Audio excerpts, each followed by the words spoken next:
प्रभु राम देव भगवान अल्लाह खुदा ईश आदि नाम एक ही शक्ति के हैं। वो कैसा है, कहां है, कैसे मिलता है, किसने देखा है?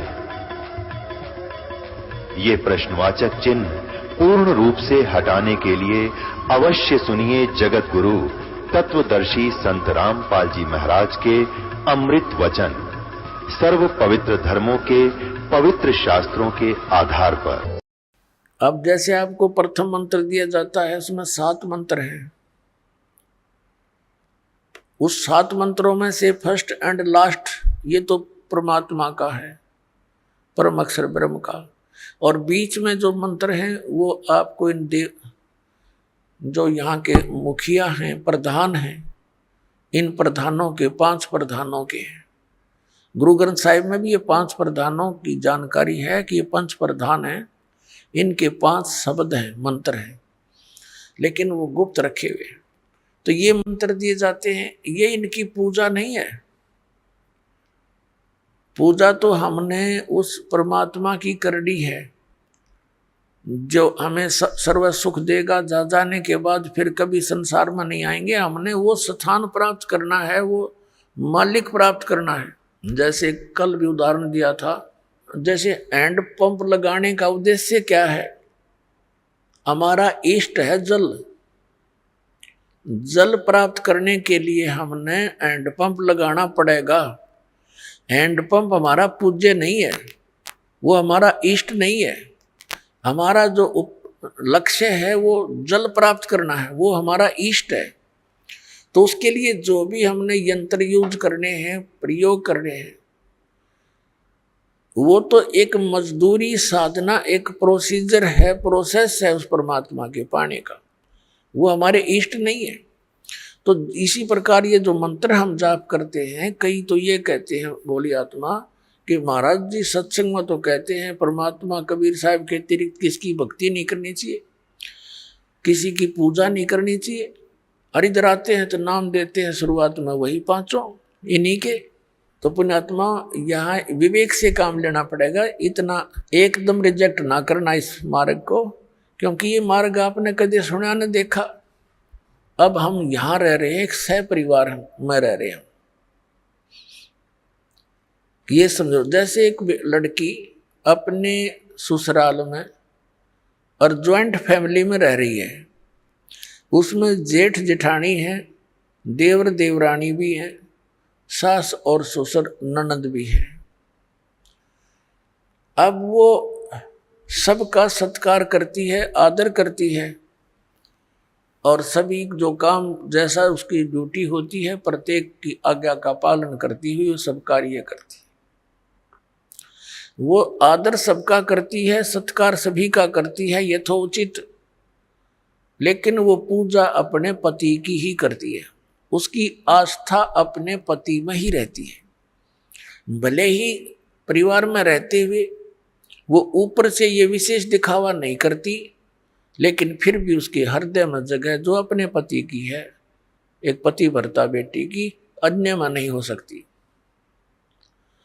तो वो सबका सत्कार करती है, अतिथि आता है उसका भी आदर सत्कार करती है, और सबसे मृदु बोलती है, मीठा बहुत प्यार से बोलती है,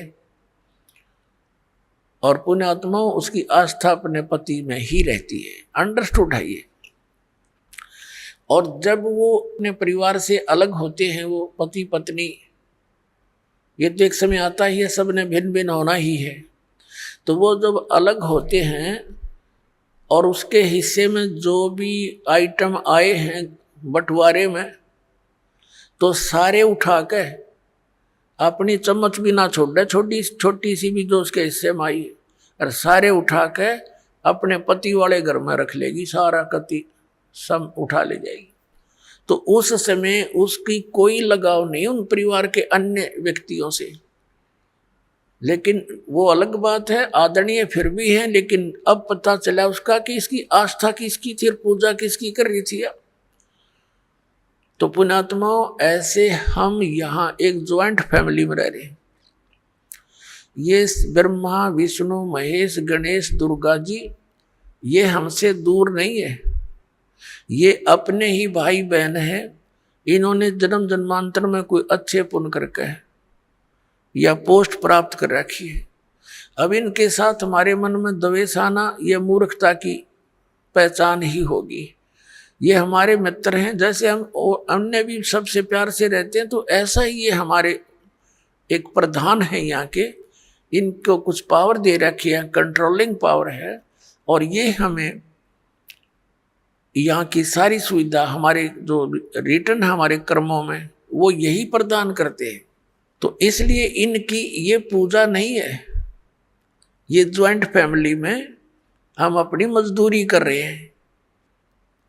और जब हम यहाँ से चलेंगे तो हमने इन सभी भगवानों से नो ड्यू सर्टिफिकेट लेना पड़ेगा, इन सब साहबों से।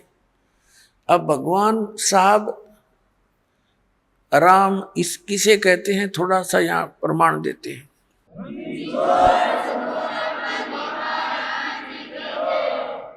जैसे एक तहसीलदार है, उसको भी साहब कहते हैं,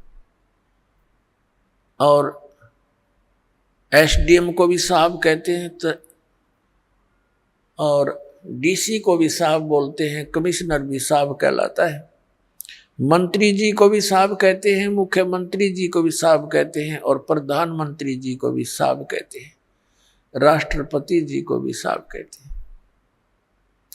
ये सभी साहब से ही जाने जाते हैं।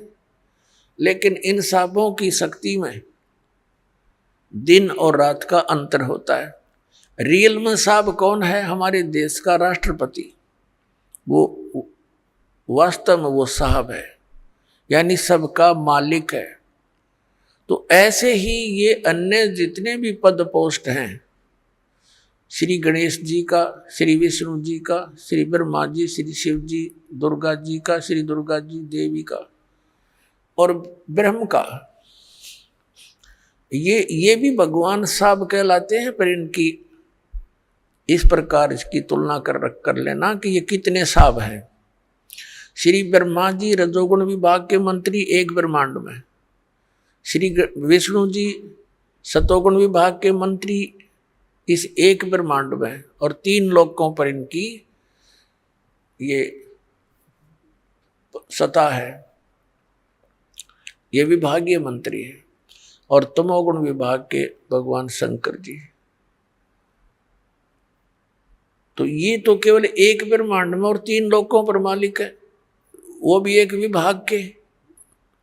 और इनका पिता जो है वो 21 ब्रह्मांड के अंदर एज ए चीफ मिनिस्टर काम करता है, ये समझ लो। तो ये ब्रह्म जो है ये केवल 21 ब्रह्मांड का साहब है। गीता जी अध्याय नंबर 15 के श्लोक नंबर 16 और 17 में 3 पुरुष हैं। 3 पुरुष माने प्रभु। एक सरपुरुष तो ये ब्रह्म है, ज्योति निरंजन, जिसके 21 ब्रह्मांड है। और अक्षर पुरुष है जिसके 7 शंख ब्रह्मांड है, जिसको पर ब्रह्म भी कहते हैं। संतों की वाणी में पार ब्रह्म है। वो पार ब्रह्म जो है वो इस पर ब्रह्म से अन्य है, वो पार ब्रह्म अलग है। एक तो पर ब्रह्म, जैसे ब्रह्म से नेक्स्ट पर दूसरा, और एक पार यानी सबसे ऊपर का। वो गीता जी अध्याय नंबर 15 के श्लोक नंबर 17 में कहा कि उत्तम पुरुष तु अन्य परमात्मा इति उदाहरत है। ये लोक तरम आविश्य विवृत्ति अवैश्वर है। गीता जी अध्याय नंबर 8 के श्लोक नंबर 1 के उत्तर में, गीता अध्याय नंबर 8 के श्लोक 3 में उत्तर देते हुए गीता ज्ञानदाता कहता है वो परम अक्षर ब्रह्म है। तो ये जो अक्षर पुरुष है ये तो 7 शंख ब्रह्मांड, नील पद्म शंख ब्रह्मांड का 7 शंख, इतना साफ है। और वो परम अक्षर ब्रह्म उत्तम पुरुषत्व अन्य, ये असंख्य ब्रह्मांड का ओवरऑल कंट्रोलर है, ये सब का मालिक है। वो कबीर देव है, कबीर साहब है, जो काशी में धानक जुलाहा रूप में रहा करते थे। अब हम फिर लौट कर आते हैं उसी प्रश्न पे।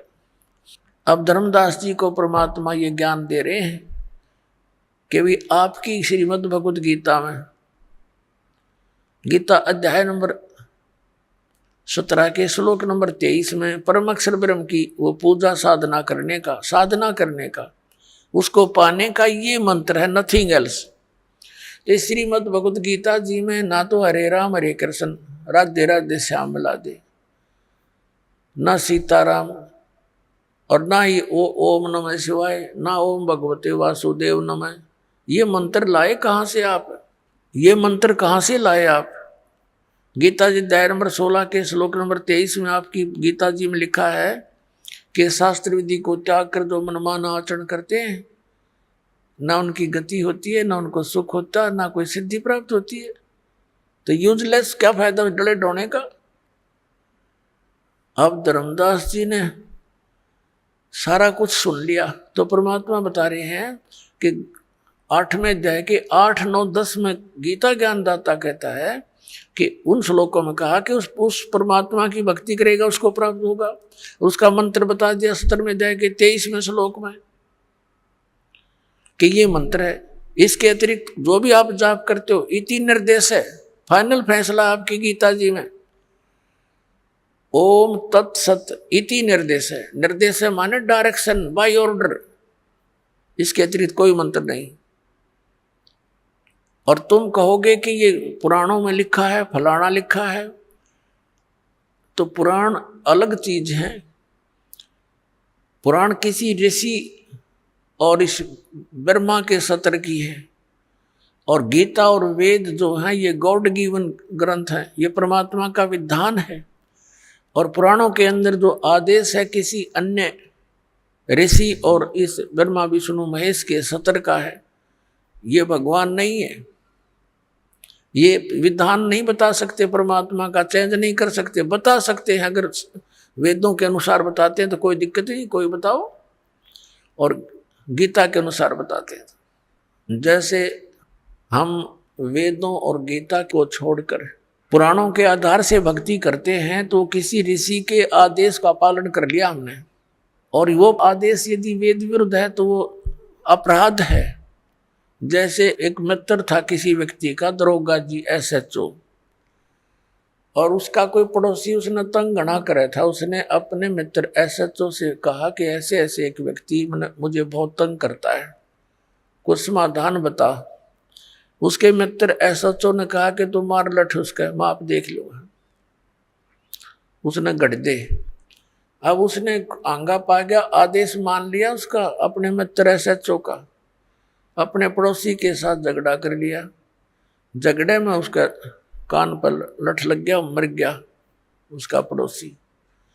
अब वहां का प्रभारी था वही SHO, वो लिया पकड़ के अपने उस मित्र को, क्योंकि उस नालायक ने अपने एक मित्र अधिकारी की आज्ञा का पालन करके राजा का विधान तोड़ दिया। राजा का विधान था कि यदि कोई किसी की मृत्यु हत्या करेगा तो उसको सजा मौत मिलेगी। अब उस राजा के विधान के टूट जाने से, अपने मित्र की आज्ञा का पालन करने से उसको सजा मौत होगी। तो परमात्मा कहते हैं कि कबीर साहेब के आप जी उन वेदों और गीता के अतिरिक्त कोई और अन्य साधना करते हो तो वो आदेश भगवान का नहीं, विधान नहीं मालिक का। आप फिर किसी SHO की आज्ञा का पालन कर रहे हो, ऋषि और इन महर्षियों का, इनके बताए इस अज्ञान को ग्रहण नहीं करना। तो आप जो साधना कर रहे हो धर्मदास जी, एक भी गीता वाली नहीं, और गीता जी का पाठ नित करते हो। अब धर्मदास जी सुन्न हो गया कति, लेकिन अभिमान काल की फिर भी कोई ना कोई रह जाती है अंदर से प्रेरणा। अब काल प्रेरणा से उसने कहा कि जिंदा तो मुसलमान है, इसलिए तुम्हारे हिंदू देवताओं के साथ ऐसी बातें कर रहा उनके विषय में। तेरे को पता है हम कोई जीव हिंसा नहीं करते, हम किसी की आत्मा दुखी नहीं करते, तो कैसे बात कह रहा है? तूने ये सब जो है हमारे देवताओं की बेइज्जती कर दी है। अब परमात्मा ने देख लिया कि इसमें काल आ गया, और ईब यो एक नहीं सुने तेरी सारी पर माटी फिरेगी। परमात्मा अंतर ध्यान हो गया उसके सामने से, एकदम अदृश्य हो गए, हिडन। अब धर्मदास जी लगे देखने, उसका तो पसीने आ गए। धर्मदास जी ने सोचा, होए होए मन तो जुल्म कर दिया, देख कितना अच्छा ज्ञान बतावे थे। अब इस ज्ञान को सुनकर पुण्यात्मा जो इंसान होगा कंडम हो जाएगा, कति उस अज्ञान को नहीं कर सकता, उस साधना को नहीं कर सकता। इसको स्वीकार करो चाहे ना करो, वो ऐसी स्थिति हो जाती है। एक बार ये दास औरंगाबाद के अंदर सत्संग करते हुए जा रहे थे, जब हमारा आस्था चैनल पर बंद करा दिया था औरंगाबाद में। हमने दाड़े बहुत भुगते हैं पुण्यात्माओं, आप तक संदेश पहुंचाने के लिए भगवान का। हमारे साथ बहुत बदतमीजियां हुई, लेकिन हिम्मत नहीं हारी। हमें मालूम था कि ये परमात्मा का संदेश है, उसकी आत्माओं को सुहावेगा, सुहावा चाहे 10 दिन पीछे। तो वहाँ हम सत्संग कर रहे, प्रोजेक्टर हमारे साथ ये परमात्मा ने दिए, और ये इंस्ट्रूमेंट ये मैन माइंड नहीं है, ये गॉड गिवन माइंड है, ताकि मेरे बच्चे आसानी से इन सदग्रंथों को समझ सकें, पढ़ सकें। आपको शिक्षा देने का क्या उद्देश्य था? तीन युग बीत गए, कभी शिक्षा नहीं दी मालिक ने, क्यों? शिक्षा तो बेईमान बना देती है, लेकिन थोड़ा सा बेईमान बनाना इसलिए आवश्यक समझा कि ये अच्छी तरह दूध के जले हुए लस्सी को भी फूक फूक कर ग्रहण कर लेंगे, फिर सदा के लिए चिपक जाएंगे मेरे साथ।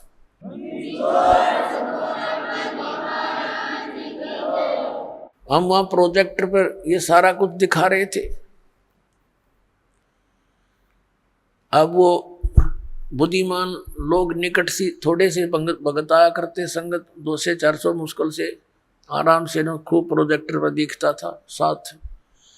वो घर जाकर मिलाते। 5 दिन का सत्संग था, पहले दिन सुना, नोट कर लिए सारे फटाफट उन्हें, घर जाकर मिलाए, क्योंकि घर घर रखे है सबके गीता और ये पुराण।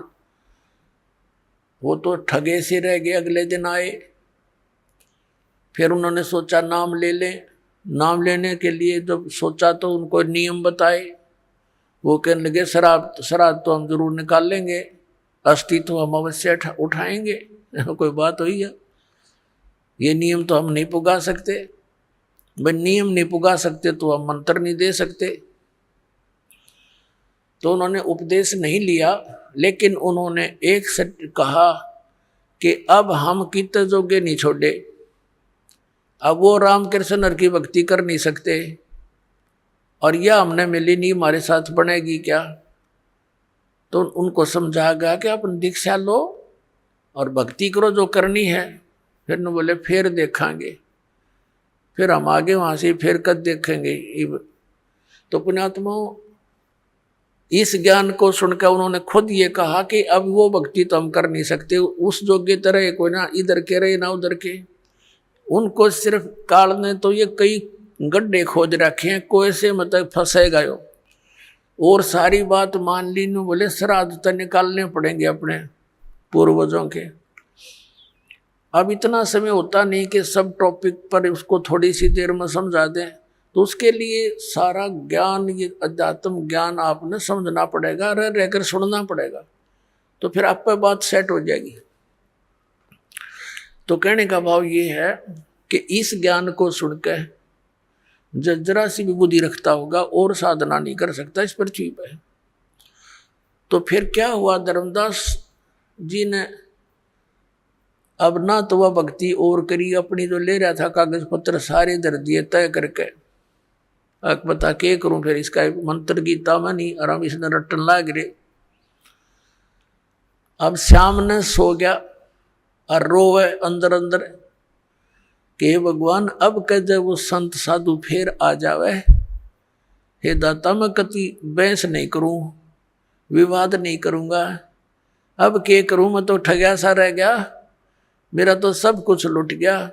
ये भक्ति तब करने की इच्छा कति नहीं बनती। सारी रात ऐसे ही करवट बदल बदल कर बखत से उठ लिया। अब उसने सोची खाना बना उठ के वक्त खाना बना लिया ना तो वो पहले लिपा पोती कराया करता, पूजा पाजा की सारी सामग्री जुटाया करता, रोटी बनाने लग गया वक्त से उठ के। अकीब क्या करूं बता, और तो कोई काम रहा नहीं। अब खाना बनाने के लिए जंगल से लकड़ी तोड़ कर ला रखी थी। शाम को सुबह वक्त से यानी सूर्य उदय होने से पहले लकड़ जला लिए। एक मोटी लकड़ी, अन्य सहयोगी लकड़ी लगा कर चूल्हा जला दिया, आग अग्नि जला दी, प्रज्वलित कर दी। अपना खाना बनाया, सब्जी बनाई, फिर रोटी बनाई। धीरे धीरे वह लकड़ी जलती जलती चूल्हे के निकट आ गई, पिछला हिस्सा उसका। तब तक सूर्य उदय होने वाला हो गया, प्रकाश सा खूब अच्छा हो गया। अब उसकी नजर कहाँ गई, उस मोटी लकड़ी के पिछले हिस्से पे एंड पर वह थोथी थी, अंदर से होलो थी और उसके अंदर चींटियां थी। चींटियां अपने अंडे ले लेकर बाहर निकल रही थी और उस लकड़ी के पिछले हिस्से पर कुछ गिल्ली होने के कारण, जलने के कारण एक तरल पदार्थ सा तेल की तरह उबल रहा था। उसके पिछले हिस्से पर एक थोड़ी सी आधी गीली लकड़ी हो थोड़ी बहुत, तो उसका एक ऐसा तरल पदार्थ सा पीछे उबल रहा था, पिछले एंड पर उबलता रहता है। अब वो आगे तो अग्नि फूंक रही, बाहर निकलने की चेष्टा करें तो उसके ऊपर गिर गिर के वहां जल रही, चटक चटक हो रही है। अब उसका ध्यान गया, रो तेरे की जुल्म कर दिया, ओहो हुआ तो बड़ा घोर पाप हो गया। भगत दयालु होते हैं। अब उसने सोचा, हे भगवान आज तो अनर्थ हो गया, इतना पाप जिंदगी में कभी देखा नहीं। अरे यार इतनी लंबी लकड़ी थी, हाँ इसमें तो पता नहीं लाख जल गई, 50,000 जल गई है भगवान चीटिया। अब उसने फटाफट वो जल बुझा दिया, जल डालकर लकड़ी तो, और सोचा कि इसे पाप के अन्न को मैं नहीं खाऊंगा, इस पाप के भोजन को नहीं खाऊंगा, किसी साधु संत को खिला दूंगा। इस उद्देश्य से सारे भोजन को लेकर रखकर थाली में चल पड़ा। क्योंकि मथुरा के आसपास ये भगत साधु संत घूमते ही रहते हैं। उस समय परमात्मा ने हिंदू साधु का रूप बना लिया, लाल से कपड़े अपने ऊपर कर लिए, और हिंदू धर्म के लोग ऐसे ही लोगों को साधु मानते हैं। धर्मदास जी ने देखा कि सामने एक महात्मा बैठा है, उसके पास गए और कहा, महात्मा जी भोजन खा लो। परमात्मा ने कहा, रख दे धर्मदास, भूख लगी है भाई। अब धर्मदास जी ने देखा कि ये आदमी मुझे कैसे जानता है, ध्यान किया और ऐसे लगता है कुछ देखा हो, लेकिन वेश बदल रखा भगवान ने। सोच लिया कि मैं भंडारे करता रहता हूं, कभी आया होगा भंडारे में महात्मा धर्म यज्ञ में।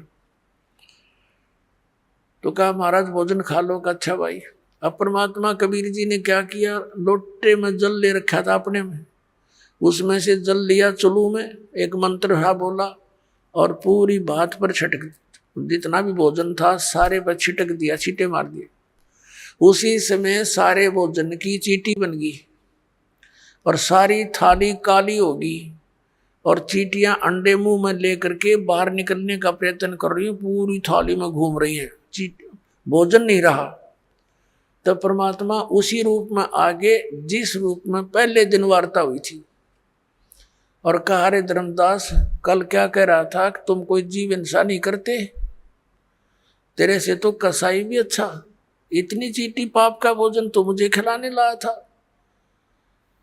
चरण पकड़ लिए, पैरों में गिर गया, हाथ जोड़े, हे भगवान गलती होगी, हे परमात्मा माफ कर दो मुझे, मालिक मैं नीच गणा हूं और पिछला यो गंदा रंग मेरा घना चढ़ रहा था, दाता मेरे से गलती बन गई, रो बुरी तरह। हे भगवान मुझे कुछ और ज्ञान बताओ, आपने तो इधर का छोड़ा ना इधर का, मैं तो सारी रात करवट बदल कर काटी दाता। तब परमात्मा ने कहा, अब सुन ले ज्ञान सुनाऊं कि जो साधना तू कर रहा है बच्चा, ये तेरे को घोर नरक में डालन की है। कहां से चल कर आया है तू? बांधोगढ़ से आया हूं महाराज। बांधवगढ़ मथुरा से कितनी दूर है कि लगभग 800 किलोमीटर, 700 750 किलोमीटर। किस साधन से आए हो कि पैदल चल के आया हूं महाराज। तो बच्चा बांधवगढ़ से यहां आने तक आपने कितने जीवों को अपने पैरों के तले मार डाला, कुचल कुचल कर। सूक्ष्म प्राणी जो दिखाई नहीं देते, और कीड़े मकोड़े ये तो गिनती नहीं। पुण्य तेरे को एक नहीं, क्योंकि इस जोड़ में नानते के फायदा। जिस मथुरा के तालाब को तीर्थ मानते हो और ये मानकर आपके धर्मगुरु आपको समझाते हैं, ज्ञान देते हैं कि यहाँ भगवान श्री कृष्ण रहा करते थे, लेटा करते थे, नहाया करते थे, तो परमात्मा ने बताया यहाँ तो कंस भी नहाया करता इसमें, और कंस भी यही लेटा करता। और श्री कृष्ण जी तो इस मथुरा ने छोड़कर द्वारका बनाई थी, समुद्र के बीच में एक टापू सेलेक्ट करके, वहां रहा करते। वहां क्यों नहीं जाते तुम? वो दूर घना पड़ता होगा। और परमात्मा ने दया करी थी, द्वारका को जल में डबो दिया था कि गड़ धक्के खाना ना होंगे, कदे भ्रमित होकर यहाँ पहुंचे। और तुम वही साधना कर रहे हो जो शास्त्र विरुद्ध है। अब धर्मदास जी तीर्थ में नहाने का तो एक भी पुण्य को नहीं। फिर तीर्थ के विषय में बताया कि इसको तीर्थ आपने इसलिए मान लिया कि श्री कृष्ण जी यहाँ नहाया धोया करते, यहाँ रहा करते इस तालाब के आसपास। और अन्य तीर्थ सुन ले, और दूसरे धाम कैसे बने हैं, ये मंदिर कैसे बने हैं। जैसे अमरनाथ का मंदिर जहाँ तुम मोक्ष उद्देश्य से जाते हो बोली आत्माओं, वो अमरनाथ कैसे कहलाया कि भगवान शिव जी ने अपनी पत्नी पार्वती को उस स्थान पर मंत्र दिया था जिसको तुम अमर मंत्र बोलते हो। और वो हमारी फर्स्ट एड है, प्राइमरी क्लास की पढ़ाई है। ये प्रथम मंत्र जो आपको दिया जा रहा है, ये मंत्र 5 मंत्र बीच बीच के ये पार्वती को दिए थे। उसका तुमने पता भी कोई ना कौन सा हो, अमर मंत्र अमर मंत्र अमर मंत्र करते फिरते हो। और उस स्थान पर भगवान शिव ने पार्वती को नाम दिया था, जिस कारण से उसने सच्ची लगन करके जाप करके और जितना अमरत्व प्राप्त हुआ वो प्राप्त किया। वो कितना है, जब तक वो शिव जी भगवान की मृत्यु नहीं होगी, पार्वती उसके साथ रहेगी। उससे पहले वो 107 बार जन्म और मर ली थी। अपने आत्माओं वहां अब ना शिव जी कोई मंत्र दे दिया आपने, और ना कोई और स्थान व्यवस्था, तो वो नाम अमर मंत्र पूरे गुरु तय आपको जहां मिल जा। धर्मदास, अगर आपको वो मंत्र कहीं पर भी मिल जाता तो उस प्राणी के लिए, आपके लिए वो स्थान अमर धाम है, वो अमर लोक अमर है, अमर धाम है वो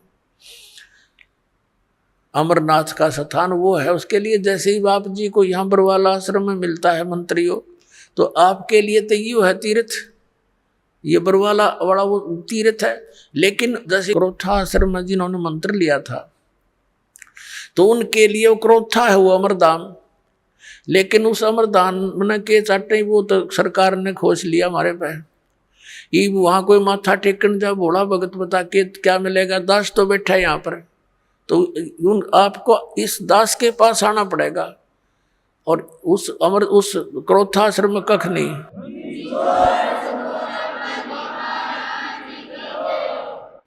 तो इस प्रकार उनको समझा के फिर बताया।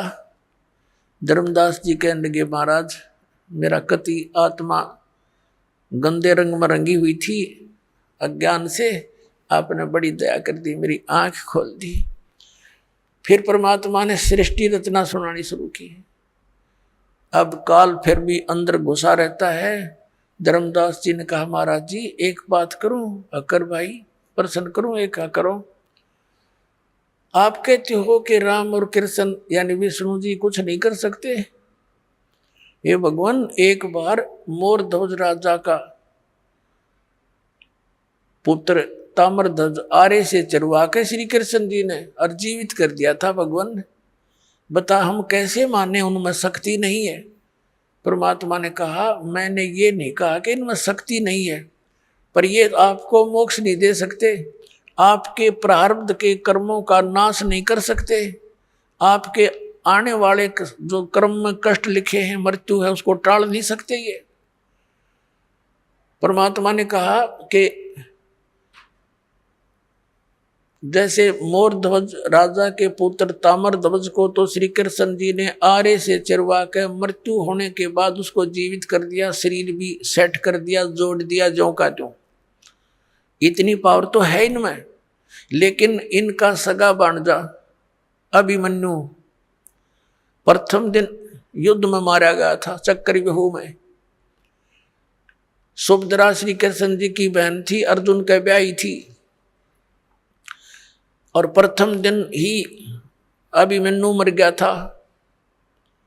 श्री कृष्ण रोए, सुभद्रा रोए, पांचों पांडव रोए, उनका कुल नाश हो रहा था। तब तेरे श्री कृष्ण जी ने जीवित क्यों ना करा वो अभिमन्यु।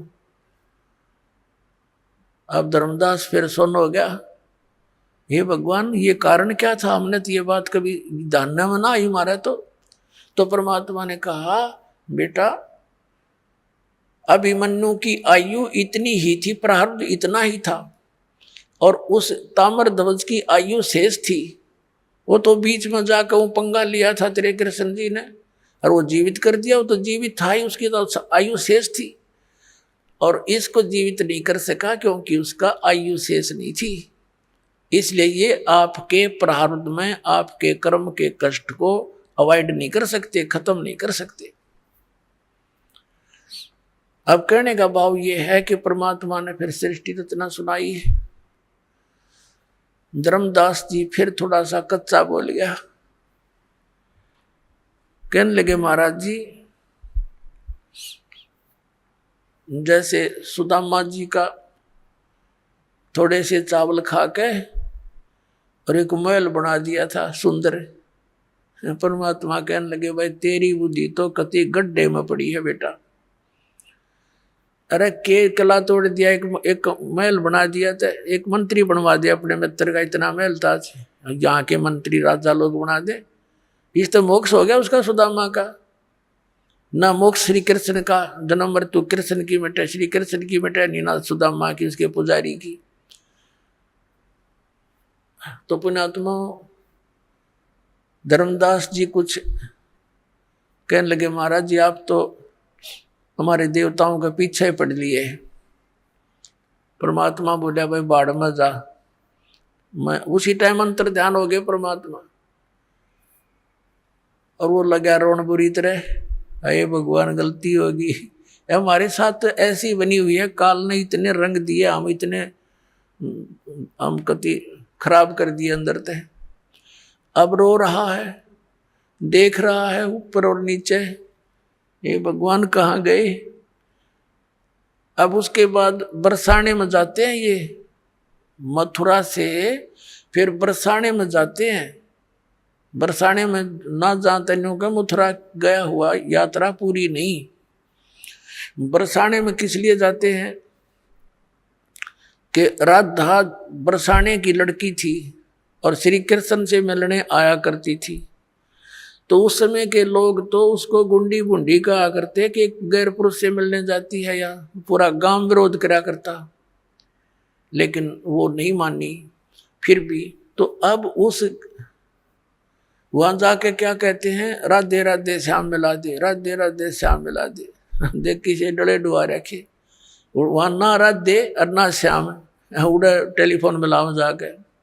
अब ये अकल मार रखी हमारी। अपने आत्मा धर्मदास जी वापस चल पड़ा अपने घर को कि ईब तो वो महाराज जी कति नहीं मिल रहे, बिल्कुल नहीं मिले। मैंने तो नालायक आदमी हो, देख कैसे गलती कर दी और दूसरी बार कर दी। घर की तरफ चल पड़ा रोता हुआ। अब परमात्मा गरीबदास साहिब जी ने अपनी वाणी में कहा है, तावा रोवत धर्मनि नागर, कहाँ गए मेरे सुख के सागर। कल्प करे और मन में रोवे, दसों दिशा को वो मग जो है।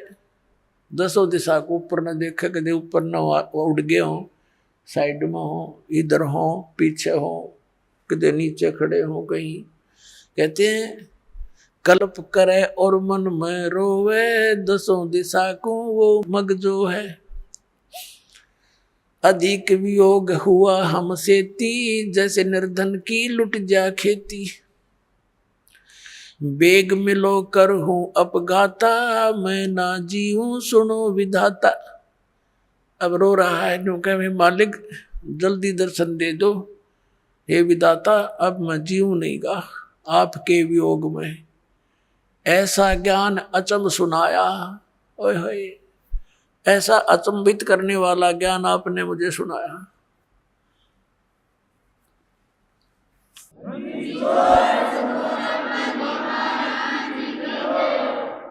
अब रोता रोता घर पे आ गया, सारे आंसुओं से कमीज भीग गया।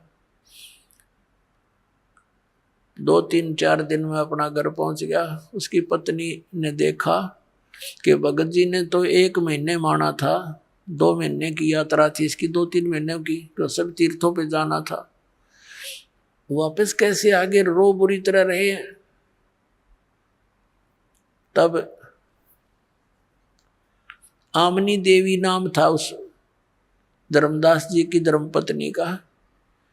उसने कहा कि क्या हो गया भगत जी, कैसे वापस आ गए। वो सुन नहीं रहा था, वो उसकी बात का उत्तर नहीं दे पा रहा था, वो रोई सी बुरी तरह रहा था। उस इतना अंदर से कलेजा भर भर के आ रहा था, उसका बोल नहीं निकल रहा था। और अपने घर के बीच में जाकर कमरे में और जमीन पर गिर के बहुत बुरी तरह रो रहा था, जैसे किसी का कोई स्वजन मर जाता है। अब आमनी भी रोने लगी बैठ के, क्या घटना घटेगी भगत के साथ।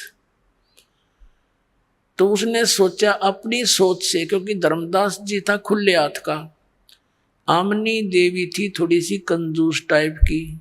ये धर्म बहुत करा करता, भंडारे साधु संतों को बुलाता, साधु उनको कंबल कुंबल साथ में देता, तो यह टोक टाक दिया करती जी, दान हिसाब का होया करे, इतना मत खर्च करो, बालक भी पालने हैं। तो इसने नो सोचा आमनी देवी ने कि मैं भगत जी को टोक टाक दिया करती, और इसका लगता है किसी ने रास्ते का जो पैसा था लेके गया था, यो धन यात्रा खर्च, वो निकाल लिया। अरे इसका काम अधूरा रह गया धर्म का। और ये इसलिए रो रहा है कि अब ये नो सोच रहा होगा कि मैं पैसे मांगूंगा और या फिर ना नुकर करेगी। और ऐसा किया हुआ धर्म फिर व्यर्थ होता है। तो उसने इस विचार से कहा कि हे भगत जी, कोई बात ना, किसी ने आपका यात्रा खर्च निकाल भी लिया होगा, आप और ले जाओ, कि आपके धन की कमी है, आपको भगवान ने कितना दे रखा। उसको एक सांत्वना दिलाने के लिए वो इस प्रकार की उसकी सिंपैथी सी कराने लगी।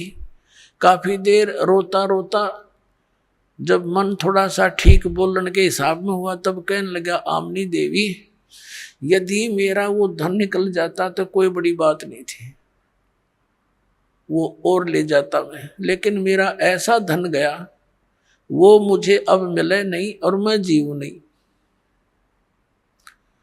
तो वो कहने लगी, ऐसा कौन सा धन था। तो उसने रोते रोते सारी कथा सुना दी, जो मालिक ने सुनाई थी। आमनी इस बात में बहुत तेज माइंड की समझदार बेटी बहन थी। उसने कहा, हमने रामकृष्ण जी कभी मिले या शंकर भगवान मिले हो, और चलो मिल भी जाते जब उनकी सतीथि सारी स्पष्ट होगी। आप तो बिजनेसमैन थे, ये सौदा चूक कैसे गए। आप तो व्यापारी आदमी हो, हमने के रिश्तेदारी थी रामकृष्ण के साथ। जब हमने सही मार्ग मिल गया तो हमने ये आपने ग्रहण क्यों ना किया, या गलती कैसे खाई। तो वो कहता है कि जीवन में पहली बार हानि का सौदा हुआ मेरे से, आज तक हानि नहीं हुई थी, और ऐसी हानि होगी आमनी अब यह पूर्ति नहीं हो सकती।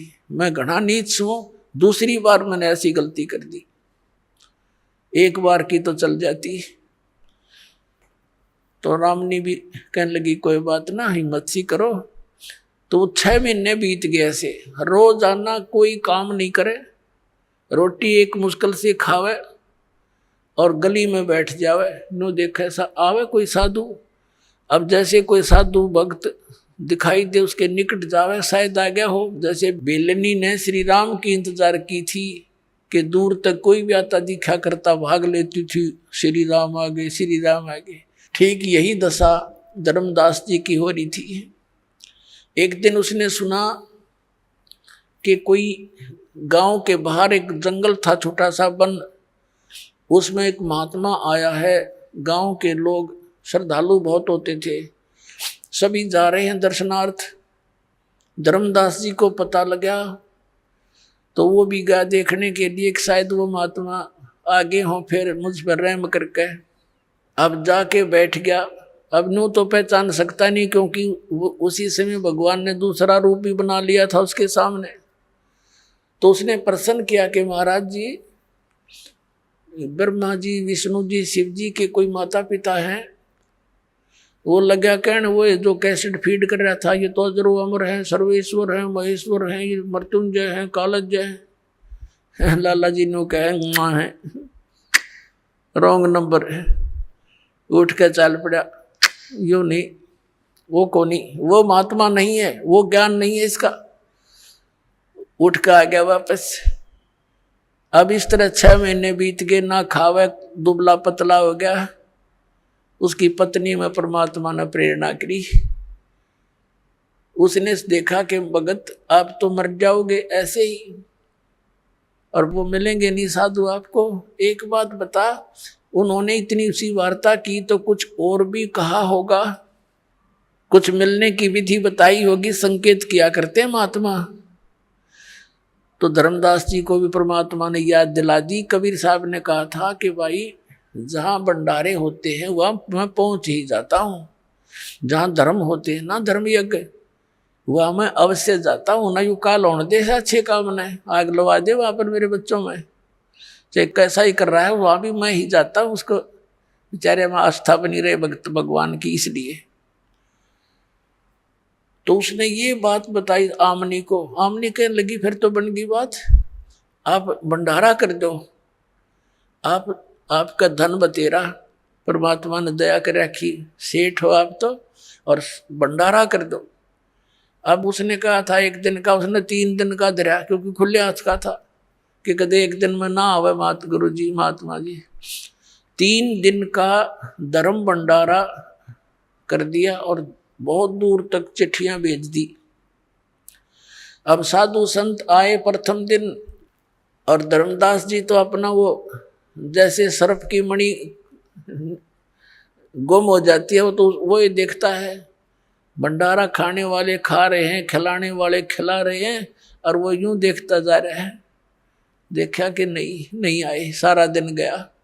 फिर बैठ कर रोया सारी रात। सुबह फिर यही स्थिति थी, अगले दिन भी। तीसरा दिन बाद दोपहर हो गया, और अंदर से जो वास्तविक पुकार, हृदय की पुकार उसने की कि हे परमात्मा, या तो आज दर्शन दे दियो अपने दास ने, नहीं सुबह आपका दास जीवित नहीं रहेगा, आत्मघात करूंगा, आत्महत्या करके मरूंगा, मेरे पर जिया नहीं जा सकता, वो भक्ति में कर नहीं सकता, और आगे की कोई रास्ता मिला नहीं। इस जीवन ने इसका क्या करूंगा मैं, ऐसे पशु जैसे जीवन को जी कर। ये फाइनल फैसला उसने हृदय से कर लिया। वो तो अंतर्यामी है कि आज बात बिगड़ेगी। एक कदम का पेड़ था, जहां वो भंडारा चल रहा था उससे 100 फुट की दूरी पर परमात्मा आकर वहां विराजमान हो गए, सतलोक से चलकर। 1 मिनट में जहां से जहां पहुंच जाते हैं। और धर्मदास जी देख ही रहे थे, कोई साधु संत वहां बैठों को देखकर फिर इधर उधर देखा तो सामने क्या देखा, को हो ये बैठे हैं। एकदम दौड़ा गया और निकट से देखा कि ज्यों का त्यों स्वरूप और जिंदा महात्मा का रूप चरणा में पड़ गए, नु सीने के लिपट गए, नु जो कर बालक के चिपट जाकर, बालक अपने माता पिता के चिपट जाकर ऐसे, और कहने लगे महाराज, वो आंखों में देखे आंसू भरे, ये परमात्मा माफ कर दियो, इनका छोड़ कर ना जाइयो अपने दास को। उसका न्यू हो रहा कि वे चले ना जा, छोड़ो नहीं कती, चाहे क्यों करके में करना पड़ो, कुछ भी करना पड़े।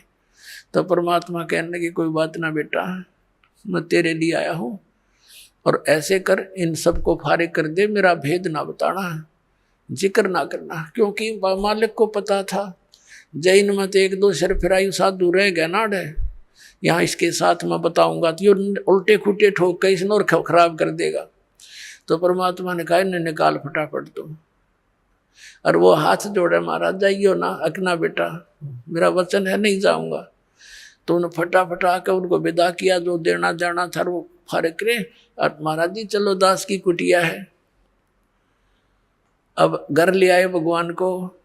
आमनी देवी ने कहने लगा कि आजा आजा मेरा पा गया धन। एक मुड्ढा सा बैठना दे दिया, भगवान बैठ गए कबीर साहब। पति पत्नी दोनों एक एक पैर पकड़ के और मालिक के चरणों में बैठ गए। आमनी देवी ने कहा महाराज जी आपका भगत तो बहुत नरमात्मा का है, इतनी कड़ी परीक्षा नहीं लेनी चाहिए थी, ये तो रो रो का मर जाता, मैं थोड़ा सा हिम्मत देती रहती इसको। परमात्मा ने कहा बेटा इसको मैंने दुखी इसलिए किया कि ये काल का वकील बन रहा था, मैं जो भी ज्ञान दूं था ये उल्टा पड़ा था। अब जैसे लोहे को गर्म करता है कारीगर और सही गर्म हो ले तब उस पर चोट लगावे तो जो चाहे वो बना सकता है, और ठंडे लोहे पर ते सारे गणना झाड़ दे कोई असर नहीं होता। तो बेटा यू लोहा गर्म कराया मैंने, अब इसका जो चोट वचन की मारूंगा ये सारी स्वीकार करेगा, जो मैं चाहता हूँ ये बच्चा स्वीकार करेगा। और नहीं तो मैंने 2 दिन हो गए थे इसके लिए माथा मारते ने, हाँ बरले फिर मुकर जा, अब यू सारी मानेगा। हाँ जी सारी मानूंगा, कति मानूंगा, मानने की बात से लाला जी था कति, हाँ बरे दोनों नाम ले लिया, दीक्षा ले ली। परमात्मा बोले भाई ठीक है मैं जा रहा हूँ फिर मिलूंगा। अच्छा महाराज जल्दी आइयो। अब क्या किया परमात्मा ने, उसने मन में सोची, सारी कथा सुन रखी थी कि किसी प्रकार वो लोग दिखाई दे। परमात्मा अपना गवाह बनाना चाहते थे। उस आत्मा को निकाला सुख स्वरूप में आके और सतलोक में लेकर गए। पीछे से धर्मदास जी बेहोश हो गए, 3 दिन और 3 रात तक अचेत पड़े रहे, मरे नहीं, दिल धड़कता रहा, श्वास चलती रही लेकिन अचेत थे।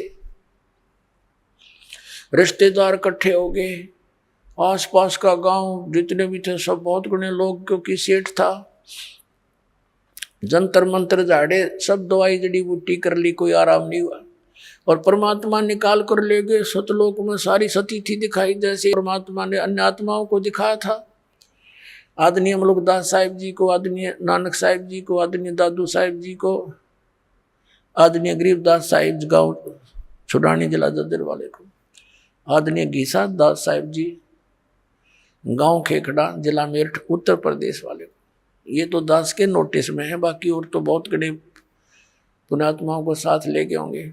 तो ऐसे धर्मदास जी को भी सब दिखा दुखू कर वापस छोड़ा 3रे दिन। और धर्मदास जी जब उठे सचेत हुए, महाराज जी कहाँ हैं, महाराज जी कहाँ गए, कहाँ गए, अरे कहाँ गए। अब घर वाले ने सोचे चलो ये भगवान जीत गया, यूँ जीवित तो हो गया। और परमात्मा ने कहा था मैं काशी के अंदर भाई जुलाहे का काम करूँ और सतनाम दूंगा, वहाँ आ जाइए। अब फिर वो कहाँ रुका था, सीधा पहुंचा वहाँ पर काशी में। वहाँ देखा भगवान के चरणों में गिर गए और फिर सारी वार्ता हुई। अब पुण्यात्माओं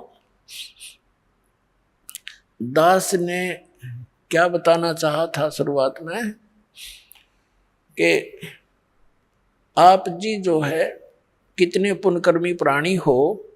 परमात्मा ने उस समय कहा था, धर्मदास ने जब देख लिया आंखों सारा और कहा भगवान आपको देख लिया, सारी स्थिति का पता लग गया, ब्रह्मा विष्णु महेश से मेरी वार्ता आपने करवा दी, ये अपने आप के हमारा नाश जन्म मृत्यु होता है।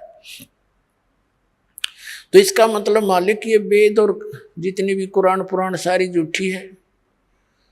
तब परमात्मा ने कहा बेटा ये वेद और किताब झूठे नहीं भाई, झूठे हैं ये समझे ना, इनमें सारा कुछ लिखा है मेरे बारे में, और सच्चाई जो है इसमें सारा कुछ है। ब्रह्मा विष्णु महेश की जन्म मृत्यु होती है, इनके माता पिता हैं, इन पुराणों में सारा लिखा है। लेकिन बेटा अभी इसको डिस्क्लोज ना करना। और फिर जब कलयुग 5500 वर्ष बीत जाएगा तब मैं इस अपने बच्चों को अपनी महिमा से परिचित कराऊंगा।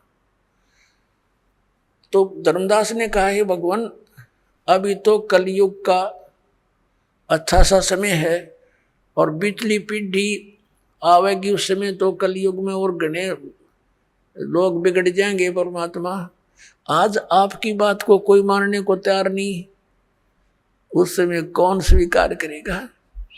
तो परमात्मा ने कहा उस समय मैं सबको शिक्षित करूंगा और बेटा उस समय मैं स्वयं आऊंगा और इन सब को यथार्थ ज्ञान से परिचित कराऊंगा। तो पुण्यात्माओं धर्मदास जी को समझाया कि धर्मदास मेरी लाख दुआई, ये सार नाम की दबार ना जाई, और सार नाम बार जो पढ़ी बिचली पीढ़ी हंस नी तरही। फिर दोबारा कहा कि धर्मदास मेरी लाख दुआई, ये मूल ज्ञान की दबार ना जाई, ये जो ज्ञान मैंने तुझे बताया अभी ये डिस्क्लोज ना करना यो, नहीं तो ये बिचली पीढ़ी हंस नी तरही। मूल ज्ञान तू तब तक छुपाई जब तक ये 12 पंथ मिट जाए। ये 12 काल के जो पंथ चले हैं इन ये अपना कह सुन देंगे सारी कुछ, ये सारे चल लेंगे जब तक इनका एंड हो लेगा जो कुछ ये कहना चाहते हैं उसका। और फिर मैं स्वयं जाऊंगा या अपना अंश भेज दूंगा। मालिक ने कहा है कि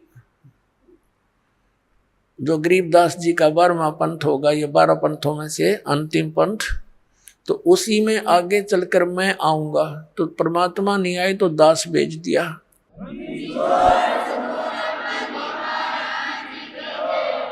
तो पुण्यात्माओं ये वो समय है आज जो परमात्मा ने 5500 वर्ष पहले बोला था कि धर्मदास जब तक वो टाइम नहीं आएगा ना वो ठीक नहीं आओगे। इतने तो ये मेरे वचन ऐसे लगेंगे जैसे निराधार सी बातें हैं, लेकिन वो समय आएगा जब देखना सब बच्चों को सतनाम दूंगा, सबको ज्ञान से परिचित करूंगा और पूरे विश्व में एक मेरा ही ज्ञान रहेगा, एक का भगवान रहेगा।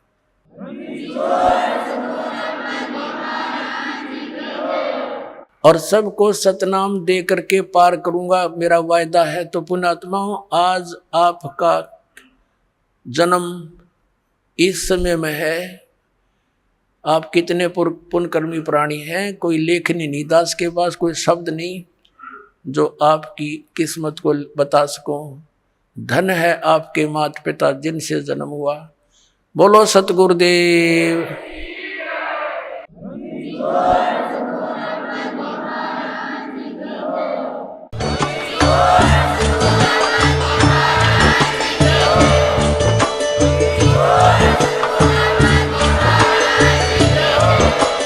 आप सुन रहे थे जगत गुरु तत्वदर्शी संत रामपाल जी महाराज जी के मंगल प्रवचन। अधिक जानकारी के लिए विजिट कीजिए हमारी वेबसाइट www.jagatgururampalji.org। संत रामपाल जी महाराज जी के शुभ आशीर्वाद से पूरे विश्व भर में 500 से भी ज्यादा नाम दीक्षा केंद्र हैं, जिन पर संत रामपाल जी महाराज जी द्वारा ऑनलाइन निशुल्क नाम दीक्षा दी जा रही है। अपने नजदीकी नाम दीक्षा केंद्र का पता करने के लिए संपर्क करें 8222880541।